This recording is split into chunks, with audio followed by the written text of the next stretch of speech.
Pois cá estamos na última parte da quinta sessão, o capítulo 8, versículos 5 e 6. Para que aqueles que vivem segundo a carne fixem a sua mente nas coisas da carne, mas aqueles que vivem segundo o Espírito fixam a sua mente nas coisas do Espírito. Pois pôr a mente sobre a carne é morte, mas pôr a mente sobre o Espírito é vida e paz. Porque a mente que se põe sobre a carne é hostil a Deus, pois não se submete à lei de Deus. De facto, não pode.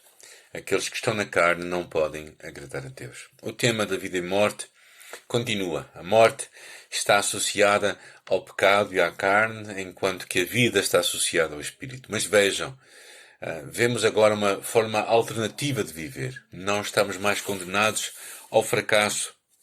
Ele começa a elaborar sobre a lei do Espírito da vida. E o que é que faz diferença? Onde é que colocamos a nossa mente? Vós, porém, versículo 9, não estáis na carne, mas no Espírito, se de facto o Espírito de Deus habita em vós. E quem não tem o Espírito de Cristo, isso não lhe pertence. Mas Cristo está em vós, embora o corpo esteja morto por causa do pecado, o Espírito é vida por causa da justiça. E se o Espírito, aquele que ressuscitou Jesus entre os mortos, habita em vós, aquele que ressuscitou Jesus entre os mortos também dará vida aos vossos corpos mortais através do seu Espírito que habita em vós. Portanto, irmãos, somos devedores não à carne, de viver segundo a carne, porque se viverdes segundo a carne, morrereis, mas se pelo Espírito matares as obras do corpo, vivereis. Pois todos que são guiados pelo Espírito de Deus são filhos de Deus. Já não estamos mais vinculados pela lei, mas isto não significa que Deus tenha abandonado os seus padrões de vida santa. Na verdade, Jesus foi claro que Ele não veio para abolir a lei. Todos os seus mandamentos eram, na realidade, ainda mais estritos. Quando Jesus fala lá no Sermão da Montanha, ouvistes que foi dito, não cometereis adultério, mas eu vos digo, qualquer homem que olhar para uma mulher para a cobiçar, já cometeu adultério com ela no seu coração. Se teu olho direito te faz pecar, arranca-o e deita-o fora. Pois é melhor perderes um dos teus membros do que todo o corpo ser atirado para o inferno. E se a tua mão direita te faz pecar, corta e deita-a fora. Pois é melhor perder um dos teus membros do que o corpo inteiro ir para o inferno. Então, à medida que somos guiados pelo Espírito e decidimos pelas coisas do Espírito, descobriremos cada vez mais que simplesmente fazemos boas escolhas. Não se trata de obedecer à lei, do mandamento, Jesus já o fez, mas porque amamos a Deus, fomos libertos do pecado e somos genuinamente livres para escolher, tal como Adão e Eva foram antes da sua queda. Capítulo 8, versículo 15 diz assim: Pois não recebeste o espírito de escravidão para cairdes de novo no medo, mas recebestes o espírito de adoção como filhos, por quem gritamos, Abba, Pai. O próprio Espírito testifica com o nosso espírito que somos filhos de Deus e também herdeiros de Deus e co-herdeiros com Cristo, desde que soframos com Ele a fim de sermos glorificados com Ele. Então há duas verdades profundas aqui. Primeiro, conhecer a nossa identidade é crucial. Pensa no filho mais novo da história de Jesus. Depois de ter sido restaurado, ele sabe que o seu pai o ama pelo que ele é. E pode escolher estragar tudo de novo e ainda ser mesmo assim amado. Mas por que é que ele faria isso? Certamente, agora que conhece este amor incrível do pai, vai querer servir o pai. Incrível. Não porque tenha que obedecer simplesmente a regras, mas porque verdadeiramente ele o quer fazer. E a segunda verdade é que a liberdade vem do Espírito. Agora o Senhor é o Espírito, e onde está o Espírito do Senhor, aí há liberdade. Então, vamos voltar à pergunta original, inicial, que nós tivemos nesta sessão. Jesus morreu e ressuscitou para nos dar qual liberdade? Estamos livres da lei, do pecado e da morte. Em qualquer momento, temos uma escolha genuína de caminhar ou pela carne ou pelo Espírito. Se pecarmos, estamos livres da condenação. Deus não vem até nós e nos diz, tu és um pecador. E Ele diz, não, tu não és um pecador, tu és o meu filho. Porquê que ages como um pecador? A segunda coisa é que estamos livres da lei.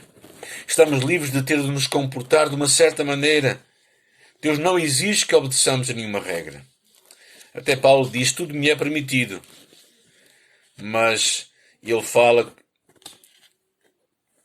falava disso de tentarmos agir como um cristão.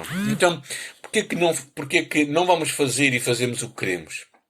E o que sentimos quando a carne põe isto na nossa mente? Porque embora todas as coisas nos sejam permitidas, nem tudo nos é útil. Se oferecemos as partes do nosso corpo à iniquidade, permitimos que o inimigo governe em nós. E acabamos neste ciclo miserável de confissão de pecado. Porque amamos tanto o nosso Pai Celestial e queremos que as nossas vidas sejam frutíferas, vamos obedecer a Ele. Então o que é liberdade?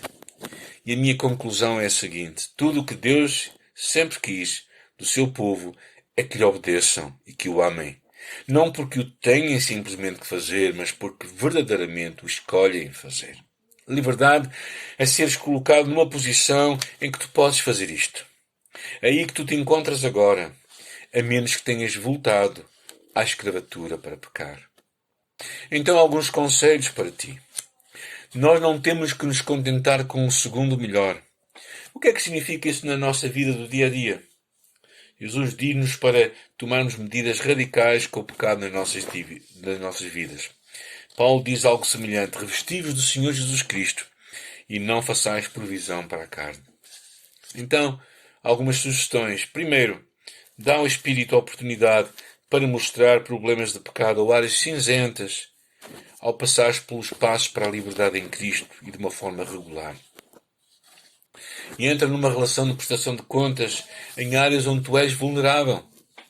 Descobre implacavelmente o pensamento defeituoso e substitui-o pela verdade de Deus.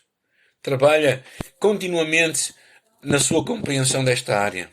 Reconhece quão prejudicial é o pecado na tua vida e o que te está a fazer perder. Não há nada mais satisfatório do que viver o que Deus tem para nós. Quando o pecado promete felicidade, alegria, ou amor, ou paz ou conforto, reconhece a mentira e no fim da morte e a escravidão que virá por causa disso. Reconhece também quão prejudicial é o legalismo e trabalha no serviço a Deus, não porque simplesmente o tens de fazer, mas porque tu genuinamente escolhes fazê-lo.